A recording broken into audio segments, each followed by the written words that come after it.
Well, what's up, everyone? Welcome back to Time of Grace's podcast behind the series. For all of you faithful listeners or watchers, if you're watching this on the video version, those of you who are here for the first time, so great to be here. It's me, Pastor Mike from TOG, and so excited to have back Amber Albee Swenson. Amber, I have a question for you. Yep. We had a Time of Grace staff meeting that started off with much passion and debate because we were given the task to come to the meeting with an unpopular opinion that we have. Oh, So okay. I'll give you a few examples, but I'm going to ask you, what's an unpopular opinion that Amber holds? Someone said, for example, that naps are overrated, Oh, which was I almost walked out of the room. I would too. I can't be in fellowship with people who don't appreciate naps. Someone said that Harry Potter wasn't good, which made our producer Nia very frustrated. Um, I'm I'm gonna save the last one for a second, but first, I'm putting you on the spot. What's an unpopular opinion? You're in the minority report. What do you think? Yeah, this wouldn't come as a big surprise to anybody who knows me, but having recently given up sugar, my unpopular opinion is that sugar is terrible for you. I know. I am like the butt of many jokes, and my Christian friends have made me leprous, but Do you, I'm going to stick with it. do you like slap sodas out of people's hands while they're drinking them Nope, to? nope, nope. I'm not somebody who cares what anybody else does. I'm just doing my own thing. But Wow. All right. So someone said at the end of the going around the table at the Time of Grace meeting, "What share an unpopular opinion?" And this is what one of my coworkers said. He said, "Well, Pastor Mike is funnier on paper than he is in person."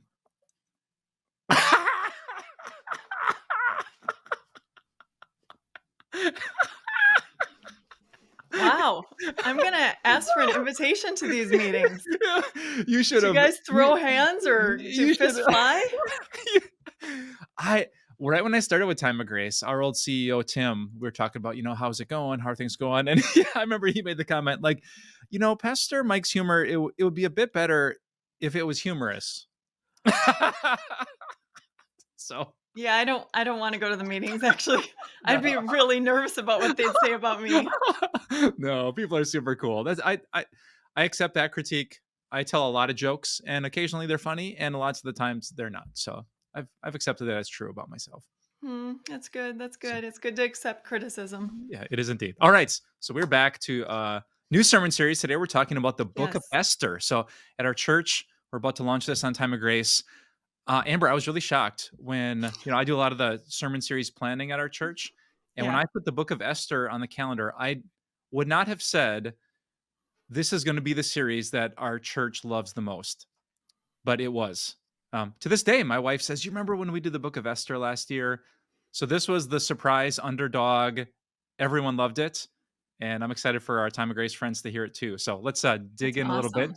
to this new sermon series on Esther called "What's the Point?" Yeah, so it's called What's the Point?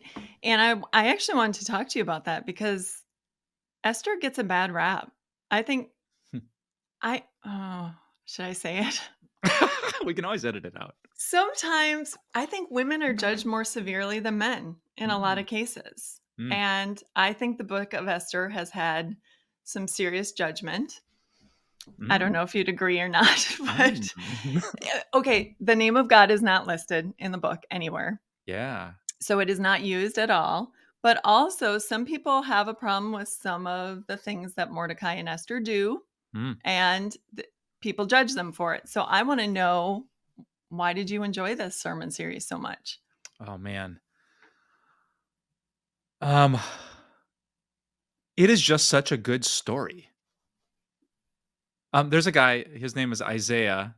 He was a friend of one of our church members. I had a chance to meet him. When I met him, at least he didn't express much interest or belief in the Christian faith, but he kept coming back because he's saying, I want to know what happens to that Esther." So I think there's something, all of us love a good story, whether it's true or not or relevant or not. It just Yeah. sucks us in. And I think Esther definitely has that pull. Like, how is this going to resolve itself? How do we get past this tension? And then you drop on the fact that it's a story in the Bible. So a true story that God's a part of. And yet, as you mentioned, I mean, how crazy is that? A book that is in God's word Yeah. that never uses the word God. So it kind of makes you think if you're a Bible believing believer like you and me, like why would that be? Why how can why Yeah. does this belong here? Does this not belong here? And so it's intriguing, it's a good story. It's one of the few books of the Bible named after a woman, so that grabs our attention. And it's short enough that you don't have to spend like 18 weeks to get through it. Mhm. You can tackle this short story and it can really impact your faith in a great way.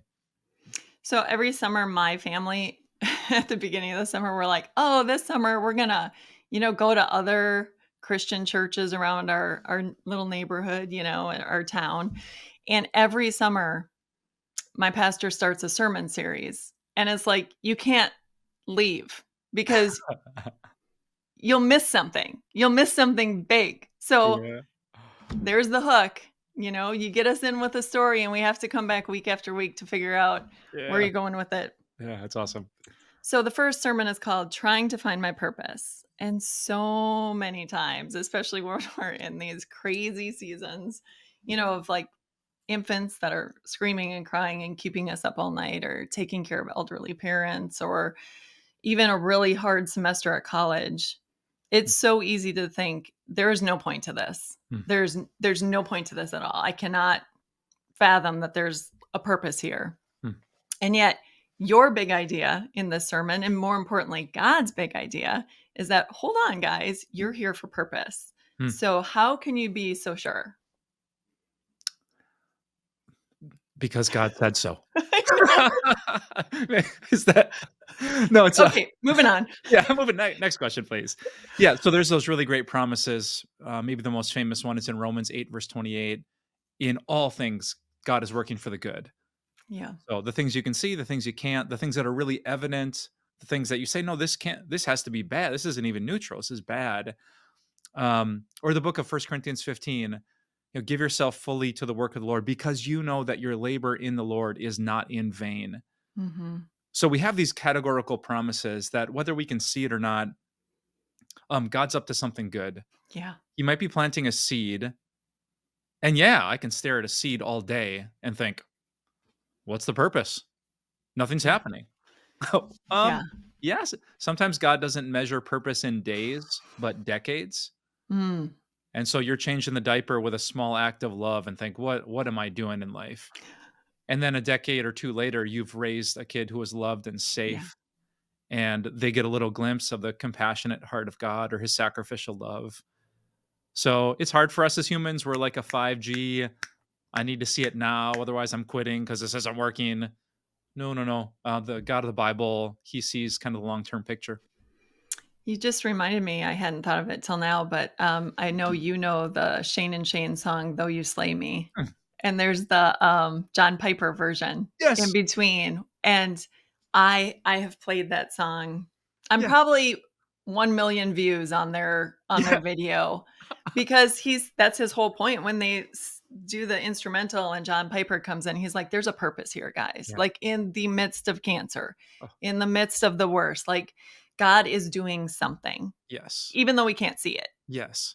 Anyone Mm. listening right now, find that on YouTube. Though You Slay Me, Shane and Shane, the John Piper version. Yeah. And if you don't get choked up by the time John Piper is done talking, we will give you a free copy of Soul Care by Amber Albee Swenson because your soul needs some care. If that does not move you, it is. Wasn't it true that John Piper's mother wasn't she run over by a driver I don't walking know. down the sidewalk? I think that's what he mentions. Wow, he You does know? mention that, but I didn't know that was true to him. Yeah, and so there Wow. is a purpose in the pain, in the pleasure, in the mountaintop moments in the valley. And the book of Esther is a subtle reminder. Esther and Mhm. Mordecai couldn't see it yet, but God, behind the scenes, without shouting his name, he was all over those events. Awesome. All right, can you give us a synopsis of what happens in the first 2 chapters of Esther so that my question makes sense? Yeah, for sure. The book of Esther, I call it the Bachelor BC edition, Hold right? on, hold on, hold on. There's one huge difference. These women didn't sign up for this. Oh, yes. They And were there were a lot more confiscated. there were a lot more women. Yes, there are There are Yeah. slight differences. It's a little less Sorry. romantic, so that's fair. I haven't seen The Bachelor in a long time, so maybe I'm And they stretching got there. one chance to make an I mean, like, one chance, and it was a sexual chance to make an Yeah. impression versus, like, dating. Yeah. Is that I don't know. I hear things about The Bachelor. Is that not true of The Bachelor anymore? Well, hopefully not on the first. I mean, I don't know, I guess I don't watch it. Uh, All right, here's the story. There's an ancient Yuck. king, a true king we know from history. His name is Xerxes. Um, Xerxes has this wife named Vashti. Xerxes throws this huge bash for his kingdom. All the people come. He's super hammered, drunk. He and all the guys. His wife, the queen's having another party in a different place. And apparently, Xerxes says, I want to show you how hot my wife is. This is chapter 1 of a book of the Bible. But Vashti refuses to come in. Some commentators actually think Xerxes wanted her to come in with very little clothes on to parade his beautiful wife in front of his drunk generals. She refuses. The drunk men and leaders of Xerxes' kingdom panic because they think, wait, if my wife finds out that even the queen can say no to the king, what's she going to say to me? So they hatch this very chauvinistic, very twisted, and as you mentioned, pretty dark plot when you think about the details. Let's find all the most beautiful women in the kingdom and let's find a new queen. They'll get one night with you, O king, and then you can pick your favorite. And in one of the classic understatements of the Bible, it says, this idea pleased the king. So here you have a dark, twisted, chauvinistic, perverted, demonic, sexually broken start to this story. And yet, by the end, this will be the story where God intervenes to save his people, the messianic line through which you and I were saved. So, part of our salvation starts here with a darker, more explicitly rated version of The Bachelor. I was trying really hard not to roll my eyes and cringe, but I Mm. don't think I did a great job during that synopsis. You you did not. No. No, I'm And sorry. neither I'm should you. sorry. I'm hoping you weren't judging my synopsis Not at ability, all. my synopsizing. I think you were judging the sinfulness of the story, right? The cringe-worthiness of what was going on. I mean, in one way, it helps you find comfort in some of the things you see in the news today because, Mm, what's happened before is happening again. So, yeah. okay. So, one of the arguments against the Book of Esther is that Esther went along with this idea of sleeping with King Xerxes, Mm, whereas Shadrach, Meshach, and Abednego, they're like, oh, throw us in the fire. Like, we're not going to bow down no matter what. And Daniel, he was going to pray no matter what. And so my question is, what's your take on that whole thing? Like, she mm. didn't take a stand. So how should we view that? Oh, man. Um, it's actually very comforting to me because, uh, there are probably more days when I feel like Esther than I do like Daniel. So, the Bible the Bible records what it does not promote. It records acts Mm. of sin, of cowardice, Peter denying Jesus, Esther maybe not standing up and paying the price. And yet, in the midst of those recordings, it proves that God has a place for even struggling sinners Mhm. in his great saving work and, to spread the good news of the gospel. So here we have Esther who has, maybe, according to some, a really moment of cowardice where she gives in for her own personal gain, perhaps. Who knows? And yet, throughout the story, we're going to see her find her courage, stand up for what's right. So that feels very human to me. It feels very Yeah. realistic. If every book of the Bible just said, and then God said to so and so, follow me. And they followed him faithfully until their last breath, where they saw the face of God. I would read that book and be like, all Ouch. right, ouch, yeah. Yeah. But instead, here there's Peter and John and Mhm. Abraham and David and Esther. There's only one hero in the Bible, and his name is not Esther, it's Jesus. Do you think Esther really wanted to be queen? Hmm, Because from my perspective, like if she was a Jewish woman, like who would want to marry him? hmm. It's hard to know. I mean, people speculate it had been a lot of years since the Jewish people were at their spiritual prime. Yeah. So, how important was her faith? That's kind of a mystery of the book. Were she and Mordecai at this point more ethnically Jewish? than Yeah. rooted in the Torah Hmm. and, faithful believers in a foreign land. Yeah, I don't know. So, yeah, I have a bunch of questions when I meet Esther in heaven of, Yeah. exploring that story. Yeah, there are a lot more questions than answers for so many of these things that we just don't know. Hmm, Okay, so sermon 2, when doing right is risky. So explain the predicament that Esther and Mordecai found themselves in mm, that caused Mordecai to challenge Esther to do what is right. yeah. Yeah, so basically the rule of the ancient kingdom was there was a dude with an axe who stood behind the throne, and if someone not just tried to assault the king, but walked into the king's presence without being on the king's calendar, Mr. Axeman would step out unless the king intervened by extending his scepter and you were done. So we're so used to maybe American democracy and respect for people and equality, but that was not the case in the Persian kingdom. You for safety, for either power reasons or safety reasons or both, they didn't let anyone close unless they had a good reason. And so, as this plot comes up in the book of Esther to exterminate all the Jews, I mean, Esther's not on the king's calendar. He doesn't even does he know she's Jewish, right? So she's got to make the choice now. Am I going to risk my life and step into the presence of the king? And you might Mhm. say, well, you're the queen. He chose you. He loves you. Well, yeah, he chose Queen Vashti way back in the day, Yeah. and then he turned and she was done. So this is not, Mr. Romance. This is a guy who can be very dangerous and volatile. So that was the huge risk that Esther has to take that kind of centers the book. So when I thought about this, I thought that this seemed to show quite a bit of growth on Esther's part because the people who said Mm, she didn't take a stand at the beginning, mm, she went along with, this is what I have to do. I have to sleep with the king. That's part of it. Um, when it came to saving her people, she was willing to take the stand. She was willing to take the risk, even if it meant death. mm. So, what do we do when we botch it? How should we treat our fellow Christians? How do we treat our kids when, we don't take that stand? Hmm. I want to throw that back at you. Uh, I I feel like always take the stand. No, just that's kidding. you. I'm You kidding. are you're like a No, I'm female joking. Jesus, Amber. Yeah, yeah. I actually think that's really complicated, and it depends on a lot of factors. So, what's your gut reaction? Someone botches it, you botch it. We're cowards instead of courageous. We should say something, but instead we just laugh and go along with the Mhm. joke. Yeah, what's your reaction to that? I always react the same way, and that is that I pray that God gives me a second chance. So I botch it a lot.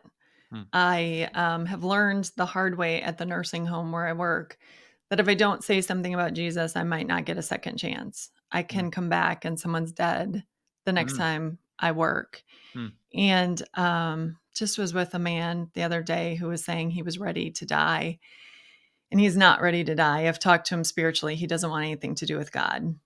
hmm, And I know that, right? I know that about him. So I'm talking to him and he's telling me he's ready to die and I'm like, "Are you sure you're ready to die?" And I'm praying like, should I be bold? Do I go too far? Like he's already told me how he feels and I botch it all the time. And hmm, I always pray that God gives me another chance and an opportunity and that I somehow have the words and that his hmm, heart is full of, hmm, good soil. And so, yeah, I botch it all the time. I just pray for another chance or that someone else can do what I didn't. hmm. Yeah. Well, you're making me think that. Thanks for that answer. There's so much clarity on the car ride home, Yeah. right? Yes. Whatever the conversation is, and then you're in the car like, "Oh, I should have said." eh, I don't know. In 99% of the conversations I have, the door isn't totally closed. That I could text someone or say, I was thinking after we talked, or Hmm. wow, what you said really made me think, and it didn't come to me in the moment, but your words really impacted me, and I would like to say, so yeah, we botch it. No one's going to have a perfect manuscript on their first draft, the perfect words as they're still processing the situation. So do your best, pray for wisdom. And then if God gives you more wisdom on the car ride home, like leverage it and do your best with it. When you know better, do better. And I Mhm. think that really applies here too. I think we have to have a ton of grace with our kids Mm, because I'm an old Christian. I have mm, gotten way more courageous in my old age. mm, And man, I didn't have a whole lot of courage when I was young. And I think with our kids, especially, to meet them with grace time and time and time again as you encourage, mm, hey, mm, that would have been a perfect opportunity to mm, bring up, this is why you don't do that or mm, whatever. But you know what? I get it because I don't know if I would have been strong enough or bold enough to say something in that, for instance. So we mhm. can work towards that, but no Wow. condemnation here, just like Yep. maybe next time we should think about Yep. this. Oh, man. Okay, this is my favorite moment of the interview, Amber. You're making me think of one of my favorite things. I read in a book called The Curse of Knowledge. Have you heard this? No. Is basically I don't have the curse of oh, knowledge, you do. clearly. Yeah, yeah. The curse of knowledge is this principle that when you've known something for so long, the curse is you forget how much you know. You go to the mechanic and they just start like saying car parts and you're like, I don't. Or you go to the doctor and they read you your Mhm. blood pressure. You're like, I don't know what those numbers mean. I preach a sermon. I forget. Oh yeah, not everyone knows what I know. And you're making me think as you get older, there's also the curse of experience Yeah, where for I real. by God's grace, I've grown since I was 16. And if I forget that, I'm going to think, well, a 16-year-old should be at my level. They're supposed to figure this. They should have known. I would have known what to do in the car. Well, yeah, you're 42, you're 74. Like, Are you looking at me saying you're 74? no, I didn't know your age, so I intentionally picked an age that was way above your age. This is my least favorite part of the interview. Amber, don't I was trying to make a good point and then It was a very good point, and you I think it was a great point, and my parenting changed when I figured that out. mm, I I wish that you could parent as an experienced parent from day one, mm, but it takes you so long to figure these things out, and I think about 5 years back, I realized that the biggest struggle in my relationship with my children is that I expected them to spiritually act the way I do. And mm, that's so unfair because I've been in the Bible for years. yes. Wow. And then realizing one of my friends actually said to me something like, "And Amber, how did you act when you were 18?" And Yeah. I was like, "Oh, let's not bring that No. up. How is that I don't want to applicable? talk about that." And Yes. she's like, Wow. "And you loved Jesus. Yeah. So why are you expecting your children Mm, to do differently and not make any mistakes yep, when you did?" yep. And, that's been super helpful for parenting. Wow. Yeah, that's good. Wow, I don't know if that's impactful for people listening, but I'm gonna remember that of don't be cursed by experience and growth. Yeah. Like, it's a gift, but you can't impose that on other people because 'cause they're not there yet. And your kids will be much more open to talking to you if you're way more humble about that, Mm, If you actually recognize that and say to them, "Man, if you could have seen 18-year-old me, mhm, you would be totally fine saying what you just said to me because I was right there with you. Don't worry okay. about it." Wow, wow. Man, Yeah. well said. So how can we be sure if we're the one to act when we see something that needs to be done? I Hmm, mean, is it me? Is it you? Should someone else be doing it? How do I know if I'm the one who has to do the risky thing? man. That's such a good question in the internet age because we all see yeah, I'm just thinking, if I say something insensitive or dumb or wrong in a time of grace program, should all X hundreds of thousands of people email me, right? So we see things wrong online or on someone's social media post, or you walk in a store, you see a parent who's like not being a good parent. You step in and I'm going to parent your kid for you, right? If you're not going Yeah. to do it. So there's a lot of really relevant situations where we are going to see lots of things, especially in our day and age, that aren't right. When is it our place to step in?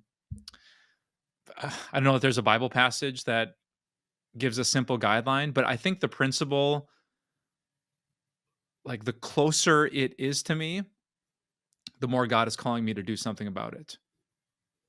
Starting with me.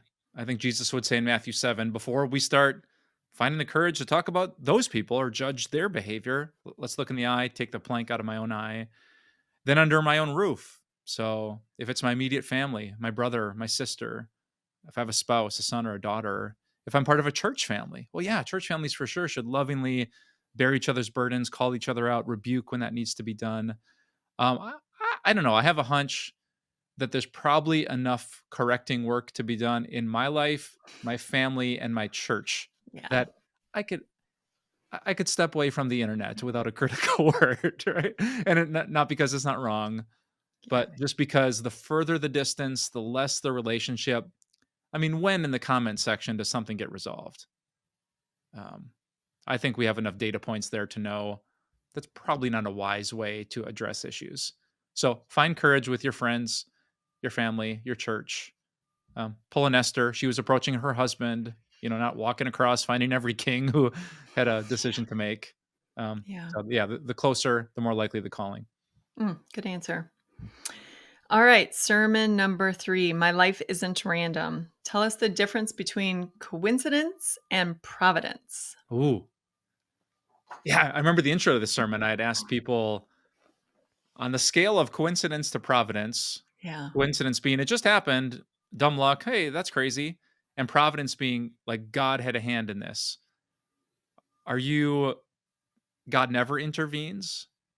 That used to be called deism, was it? A lot of the founders of America were deists.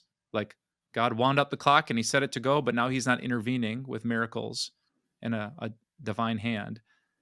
And providence is like everything is God. So there's no chance. You could roll some dice, and if it Mhm. showed up as an 8 instead of a 6, that was God.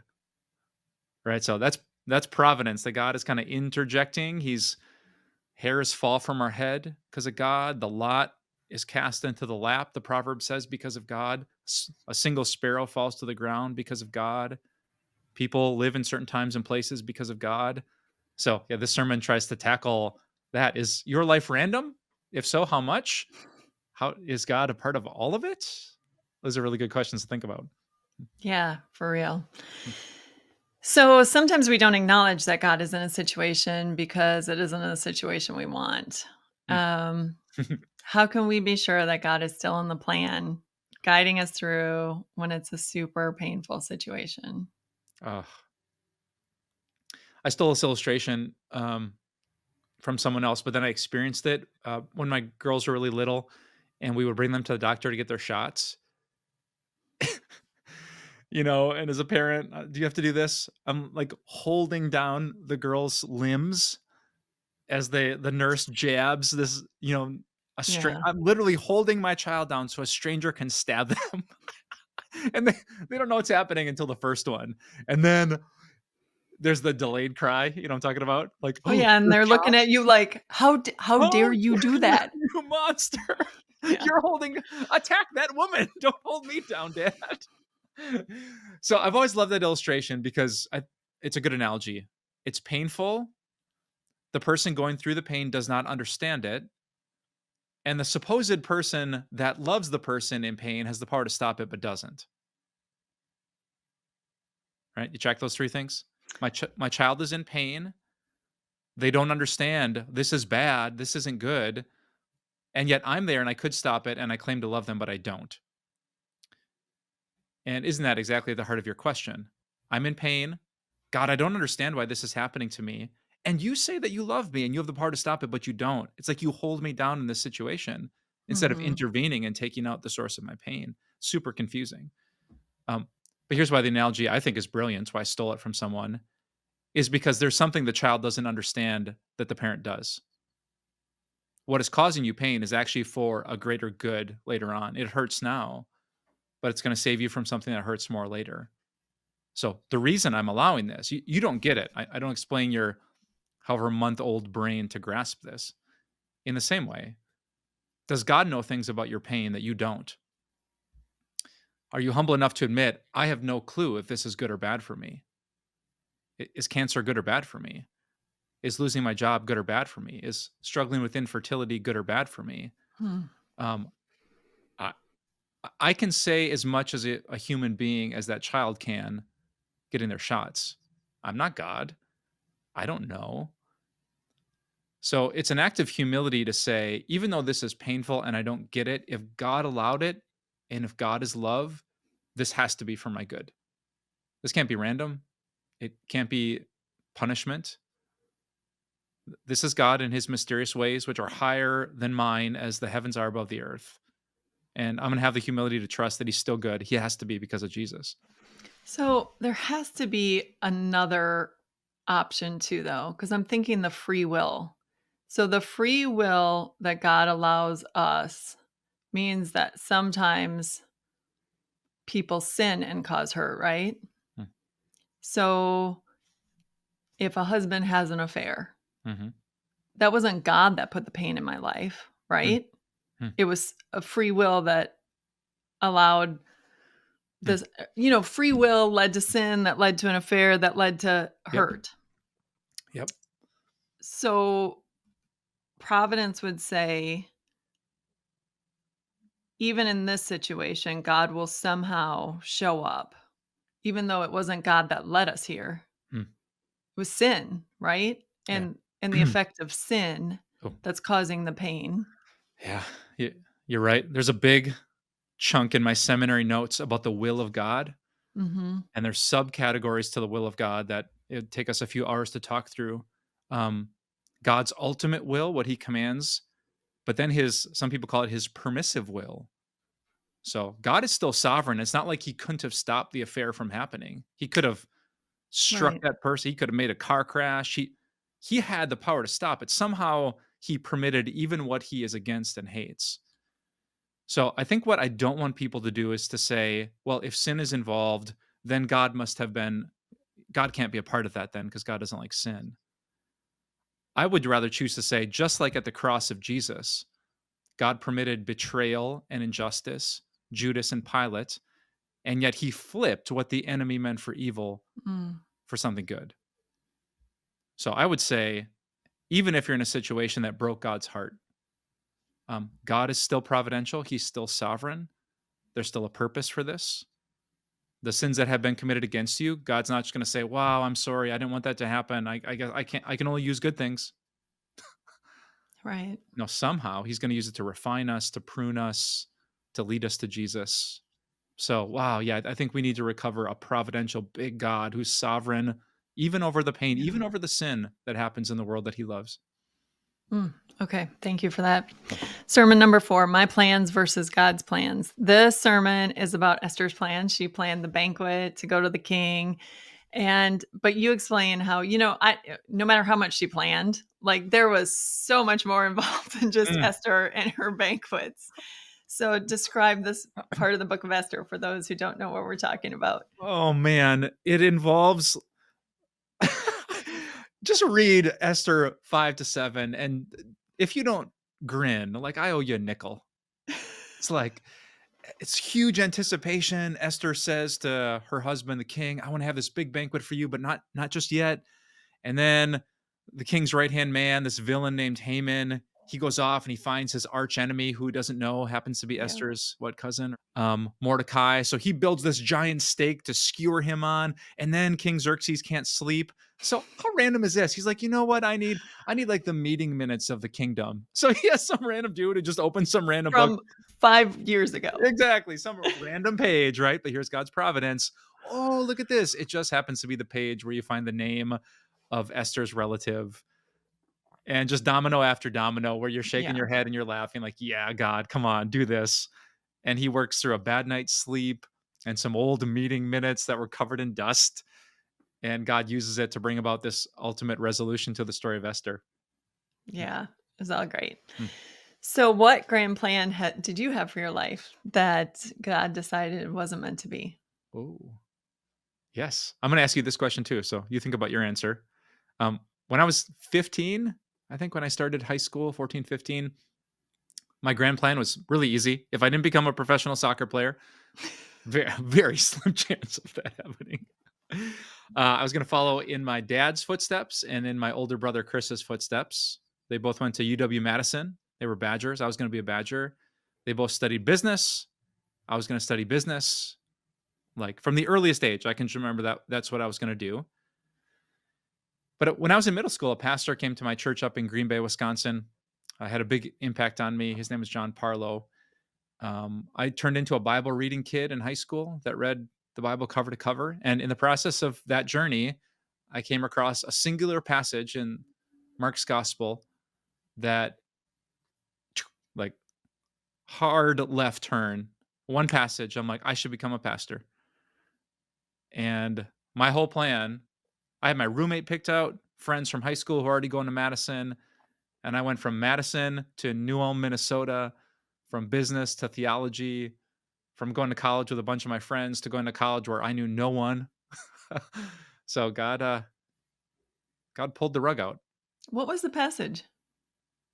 What good is it if a man gains the whole world and yet gives up his soul? Wow.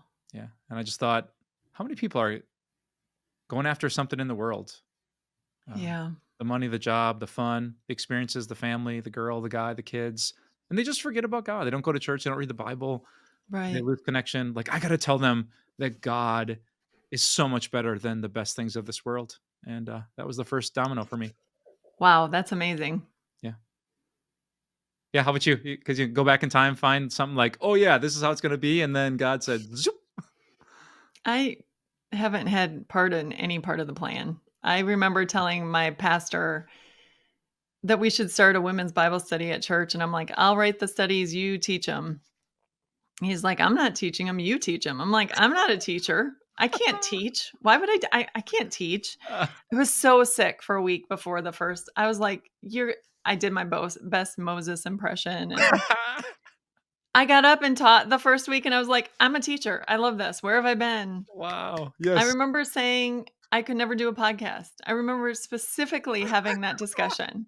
Like, I'm not doing a podcast. I could never do a podcast. I was at a Christian writing conference, talking to an editor. She stopped me mid pitch. I was telling her about this great book I was going to write for her. She stopped mid pitch and she's like, "Do you have a podcast?" I'm like, "No, I don't have a podcast. Not interested in a podcast." So anyway, about the book, she's like, "Start a podcast." I'm like, "I'm not going to start a podcast. I don't, yeah." Mm. And then I remember telling our CEO, Matt Trotter, last August, "I will never be on camera with Pastor Mike." True story. Sat in Panera in a booth and said, "Whatever you do, I will never, ever be on camera with Pastor Mike. I will do all kinds of things, but never." So there you have it. Oh, All wow. my plans, everything I say got laughs. God flips it. Yeah. Yes. That's awesome. It's humbling and it's wonderful. And yeah, if you're listening, obviously you're listening if you heard me say those words. But yeah, you never know what God's going to do. I No. mean, just be faithful, be open to those turns. He reroutes us in beautiful ways. So, Your main point in this sermon is to plan like it all depends on you. So mm, maximize all your efforts, your energy, your money, but yep. then rest like it all depends on God. Mm. So break that tension down for us. Ooh, I like that you chose the word tension. You can get pulled in two directions, right? Either I'm not gonna, well, whatever. Providence. He's gonna do what he's gonna do. I'm gonna trust him. So no planning. Versus maybe more how I'm wired, of like coming up with a plan, setting a goal. I'm gonna execute this. Check this box, and then something goes wrong, and you get stressed and overwhelmed and flipped out. So I don't know that I can say anything to our friends of like, here is the silver bullet to resolve Yeah. that.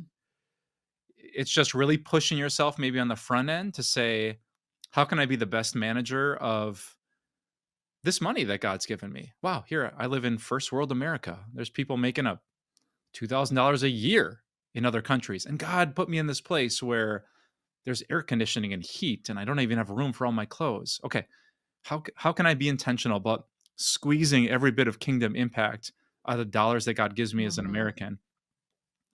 And then on the back end, maybe we lessen a little bit on the planning and just say, okay, God, yep, some of that worked out like I thought. Yeah. But in all things, you're working for the good. So help me to to move over into the passenger seat to let you drive the ultimate outcome. So maybe a little bit harder work on the front end, a little bit more faith and rest on the back end. Mhm. That's the tension I think all of us are trying to hold. Good answer. Sermon 5, what do I do when I fall short? So this whole sermon is about momentum change because for the most part of this sermon series, Xerxes was not a great guy, but Mm, here we see things turn around, flip around, and all of a sudden he's on Esther and Mordecai's side mm, instead of somebody that they have to, you know, get to understand their reasoning. mm, You gave us 3 words to remember. So joy, because we can be filled with joy no matter what we're going through, which you kind of already talked about, mhm, remembering that, God is in this. So that fills us with joy. And then you said fight, and I'm going to get back to that. So I'm not going to cover that much, and then win, because in the end, God will work it for good. And also we have the cross. You showed us the cross and Christ's redemptive work. I mean, mm, it's been done. So going back to fight though. mm, So you said, a lot of, well, we're all struggling with sin, right? I mean, we all do. mm, And that's that tension again of living in this sinful world. But a lot of us go to church and we'll babble a confession. And sometimes we're not even thinking about the words. We know them so well. We're just saying our confession. mm, And then we walk right back out of church into the same sins and do the mm, same thing without even thinking about it. mm, And during this fight section, you're like, no. So why is it not okay to just not take our sin seriously? mm. Because God said so. Good one. Yeah, Moving on. yes, next. No, yeah, isn't this I mean, hey, we sin. We're never gonna reach that point where we don't sin ever. So you can kinda just get used to it. Ok yep, another week, another confession, back to life. What sometimes helps me is when I think of what's at stake with my behavior. Mhm. So by the grace of God, I'm not holding my breath. Am I gonna make it to heaven or not? Right. I mean, that there's the relief that, okay, whether this is my best week or my worst, the blood of Jesus covers all kinds of sin. Um, but when I think if I go to my soccer game on Wednesday, and if by the grace of God I can be patient and selfless and not uber competitive, if I can be kind and respectful, like when I walk off that field with unity with my team, no drama, the respect Mhm. of the referee, God could open a door and I can invite someone to church. But if I'm thinking about Mike, if I'm getting revenge, if I'm talking trash, if I'm dishonorable, if I'm selfish, if I won't sub out, like if I'm that guy, if I sin and I walk off that field, people are yelling. We're supposed to be having fun. It's a sport, and we're driving home tense. If I Yeah. invited someone to church, they'd laugh in my face, like, "What? Why would I want to go to? Yeah. Why would I want to be where you are?" When I think of what's riding on the way I communicate with my wife, my character with my church, the reputation of God's name in this community. I mean, I just saying that right now, I feel the weight of that. Like, okay, Mhm. this matters. Yep, the way I behave, it's not a get to heaven or not situation, but it does matter in so many ways. And so I want to put sin to death. I want to put pride to death. I want to be filled with the fruit of the Spirit because Martin Luther used to say, God doesn't need your good works, but your neighbor sure does. Right. Yeah, my wife needs a good mic. My kids need a good mic. My church needs a good mic. My neighbor does too. So, yep, we have joy in Jesus. We're going to win in the end, but there's a time for us to fight because these battles do matter.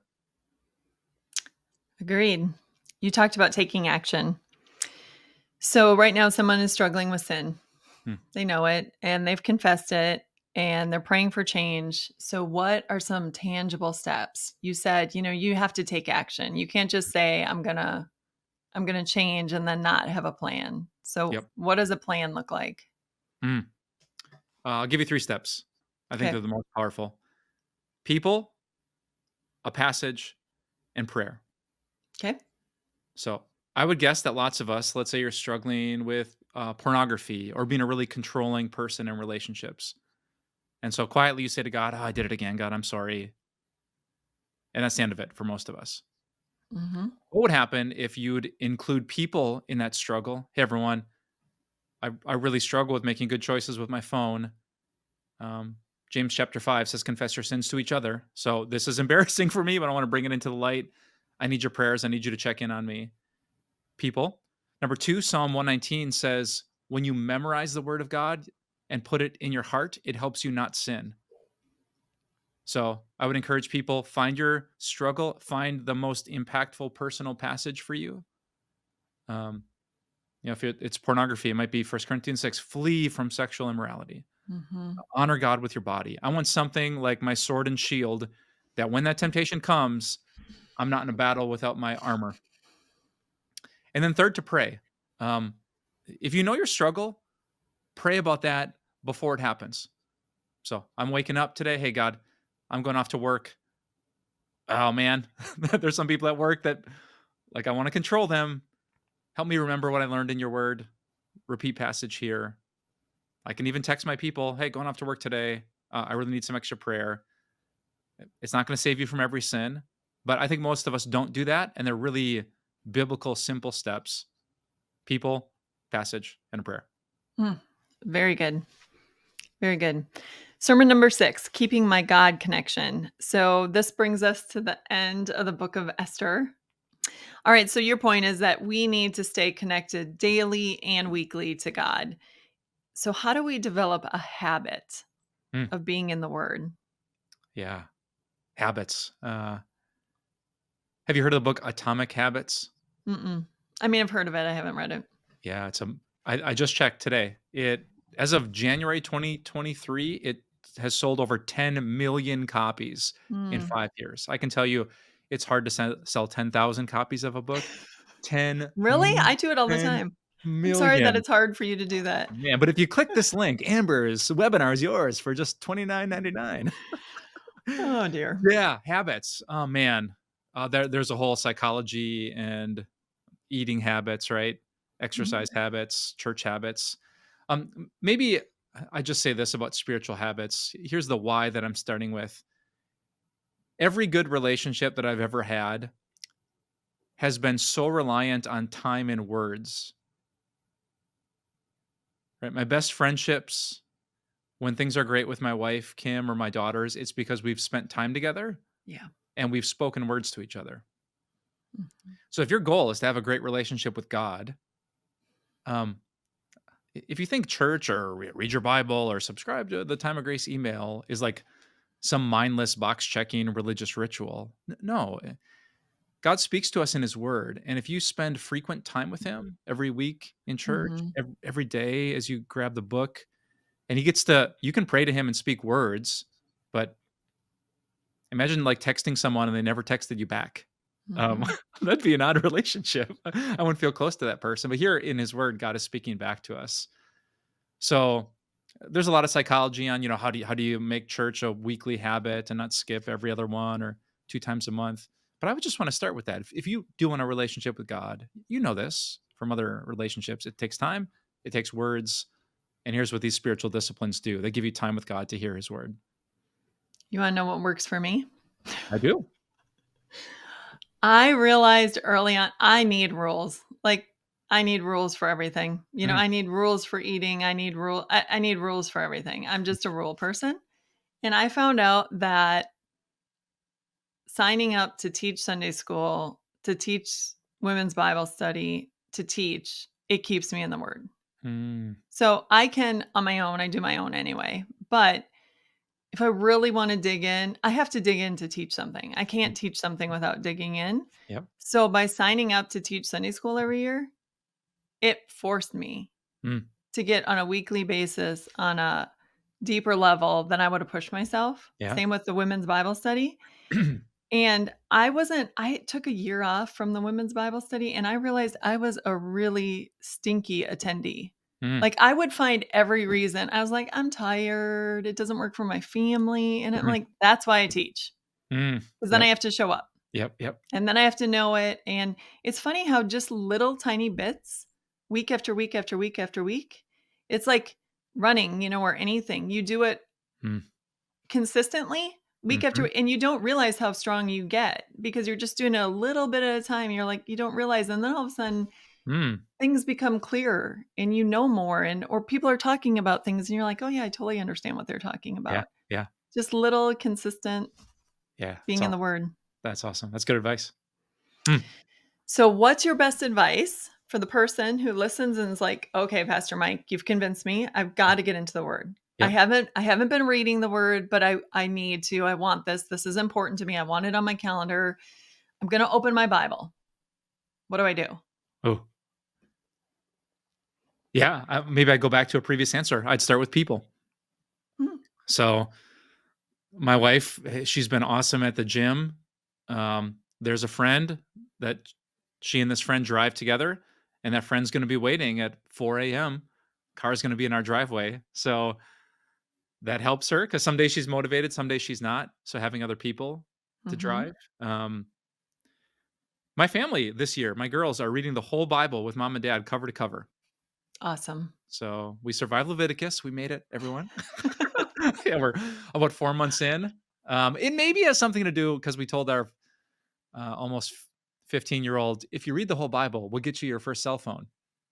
There And you go. she That would immediately do it. became she immediately became interested. So treats, rewards, buy yourself a gift. No, there's just something powerful because our family has that little check thing. So here's the day's readings. Everyone has a different color pen. And there's just something about that where, oh, I got to catch up. I got to make sure I do this. So Mhm. God has just built something into our psychology that community matters to us, Yeah. motivates us, and encourages us. It's hard to do the right thing. It's almost impossible to do the right thing by yourself. Mhm. So if you feel that good desire in your heart to get connected to God's word, I pray you have the motivation to do it when no one's watching. But man, when you're getting started, having someone to hold your hand, encourage you, pick you up, tell you it's okay. You missed a couple days. Let's get back Mhm. at it. Yep. Yeah, that's the gift of community. And you don't have to start in Genesis. You Hmm. can start in Matthew if you Or want, or Leviticus. or no. No one should start in Leviticus. You can start in the Psalms, or if you're a rule person like I am, Proverbs might be your cup of tea or Do you one of love the letters of Paul. Do you love genealogies? Well, we have the reading plan for you. Amber and Mike's only genealogies Bible reading plan. Do you like obscure Hebrew names? I No, as a matter of fact, I don't. don't. This would Oh, be you know what? That's actually a really good tip. I have told many people in my women's Bible study, look, if there's a part of the Bible that's bogging you down, because I've read through my Bible many times, Hmm.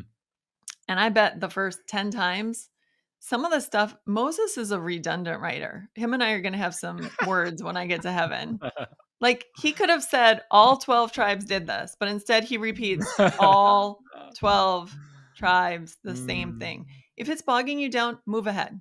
Like, good. don't let that be the reason you quit reading the Bible. Yeah. Skip a chapter, skip 10 chapters, go to the next book of the Bible. If this book of the Bible is why you're going to stop reading, Yep. go to the next one. Good. Go to First Kings, Second Kings, whatever. Don't let whatever is bogging you down stop you from reading the Bible. Yeah, Skip. that's good. That's You good. can always go back to it. Yep. Oh, I like that. Wow. So there it is, everyone. The book of Esther. All right. Hey, we're super happy to share this series with you. We're also excited to share a brand new book written by Dr. Paul Kelm called, drumroll please, I get in trouble Real. when I do that. I'm not supposed to tap my fingers on the desk anymore because I do it too often. Gotcha. It is called Real Women of the Bible. Amber, we had a coworker who kind of tracks all the books and resources we make. He made the bold prediction at yesterday's Time of Grace meeting that Real Women of the Bible will be the most popular book of 2023 for Time of Grace. It may be. God bless So, it. yeah. Synopsis: women in the Bible play an absolutely essential role. They're not side characters to the dudes who run the story. So we see that in the book of Esther. We see that in the book of Ruth. We see that in the life of Jesus, who's some of his most faithful followers, first witnesses of the resurrection, are women. So this is a reminder, whether you're a man or woman, but especially if you feel like a second-class citizen in the kingdom, like, wow, here are all these women that God loved. God had a great purpose and a plan for. His daughters in the faith matter so much too. So make sure you run over to timeofgrace.org to check out Real Women of the Bible. Amber, so good to talk to you. My heart is full and my face hurts, which means it's been a good podcast with you. So thanks for Good. joining us again. You bet. All right, everyone. Thanks for listening. Thanks for watching, and we'll see you next time.